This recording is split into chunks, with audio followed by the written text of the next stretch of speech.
I think one of the things that makes relationships so challenging is the fact that we have emotions attached to them. And I know you're probably saying, yeah, duh. But, I've talked about in other videos that when we are experiencing intense emotions, right, the part of the brain that cognitively thinks is kind of put on hold.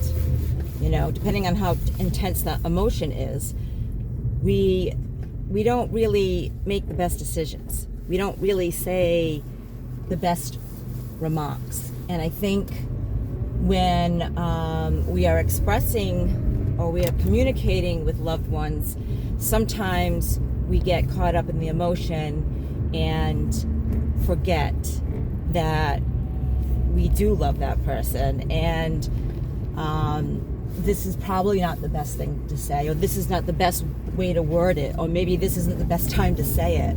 So I think a lot of times, people get hurt. There are hurt feelings. There are resentments, frustrations that are built up.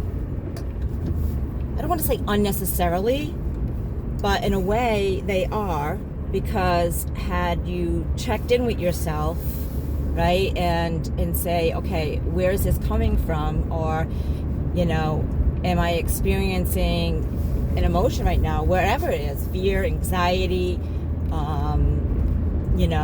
contempt, it could be anything. It could be anything.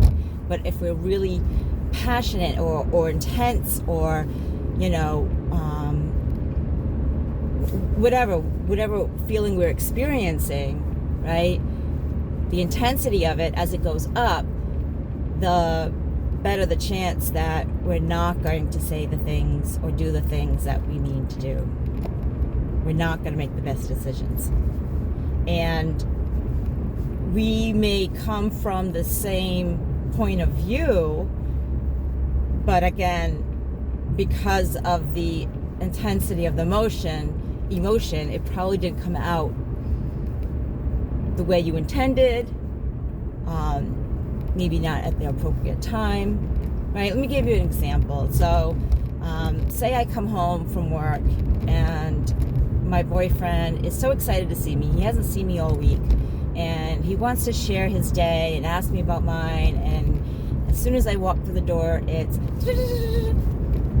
and I'm happy to see him. I really care about him, so I want to listen to him. But at that moment, the last thing I want to do is talk or listen.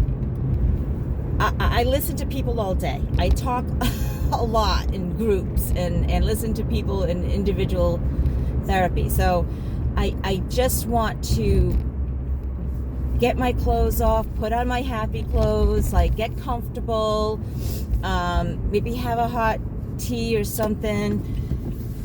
And sometimes in that moment, even though I understand all these things are going on, in that moment, the intense emotions, I'll be like, can you please stop, right? And his feelings get hurt. Why?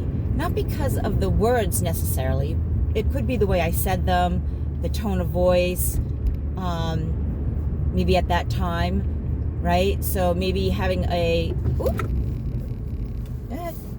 maybe having words with him at a different time. Say, listen, when I come home from work, this is how I feel. And I know you're excited. I'm excited to see you too, but I need a few minutes, right? Not when I'm coming into the door, but at another time where you're both calm, express that feeling, okay? That's just an example. There's many, many examples I could give you, but I'm at work now, so I can't go into that all. And not that you'd want to listen to all that anyway. But so, yeah, it gets really intense. Pun intended. I hope you have a wonderful day. Remember to let the people that you love know that you love them. Send them that text. Give them a call. Give them a great big hug every chance you get. I'm really bad at that. I need to get better at that. I need to work on that. I realize that. So all you loved ones out there, I do realize the irony of me saying these things, and I struggle with it myself. It's one of the reasons why I say it, to remind myself and to let other people know that, we need that connection. We need to know that these people love us and that we love them. Anyway, until next time, I hope you all be well. Peace.